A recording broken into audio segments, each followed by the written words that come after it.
Good evening, ladies and gentlemen. How are we doing? I am Master Wabbit, and originally I was going to make this video only for one of my math friends, but the scenario which I've brought up is so intriguing I figured why not show everybody?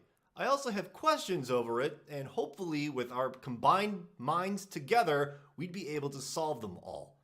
Hopefully. Allow me to present a scenario. You're walking down the street, and you come across a dealer table on the corner that has 3 decks of cards. You go up to the guy and be like, yo, what's up? And he goes, I like you, kid. Let's say you and I, let's play a game of Skirmish. Allow me to explain the rules. First, you choose one of the decks available. I'll take one of the 2 decks remaining.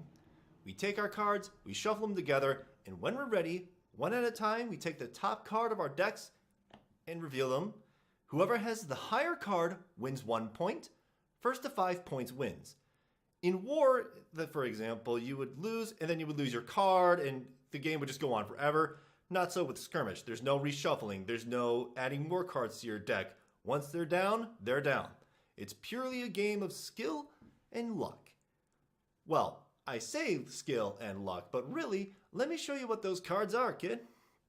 First, my white deck. It comprises of 4 7s, 4 9s, and 4 aces.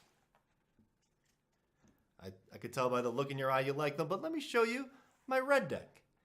It has 4 6s, 4 jacks, and 4 kings. Lastly, I have my black deck. It comprises of 4 8s, 4 10s, and 4 queens. So, now that I've shown you all the cards that are in each deck, go ahead and pick one. Which of these decks do you believe will have the greatest chance at winning? Pause the video here because I do have an answer. If you want to take some time to think over it, do so now.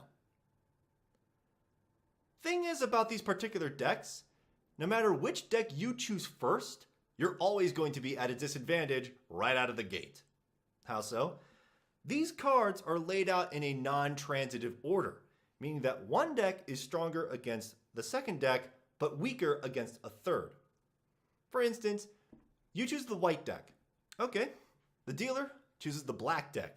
And as you face off, that very first card scenario that could come up is part of this chart here. The black deck is the dealer's, white deck is yours, and the dealer will have a 56% chance of beating you on that first turn, whereas you would only have a 44%. And as for the other card scenarios, well, they're the exact same ratio.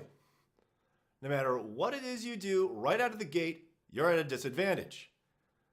Thing is, one of the questions I have about this is, how long does that advantage last? Because I've done some playing and testing on my own, and it turns out the dealer has a very sizable advantage, but what is that exact percentage? And does it matter which deck the player chooses compared to the dealer? Because these 2 cards together may actually have a different end scenario in a best of 5 to these cards. That is something I'm not too sure how to calculate, because these aren't dice. If they were dice, that'd be pretty easy. You just take the percentage of what exact possibility is going to happen, and since all the scenarios are likely to happen, I mean, it's always going to be like black will have a 56% chance to win, white will has 44 if these were dice. But they're cards, and they're not reshuffled, they're not restocked. As soon as all the cards are laid out, the odds change ever so slightly hand to hand. And I want to know, what are the odds of a player winning with this versus this, assuming the dealer takes the most advantageous deck for himself? That's all I got. Thank you for watching. If you have any answers or questions or anything like that, post in the comments. I'll get to them as soon as I can. And I hope you all have a wonderful day.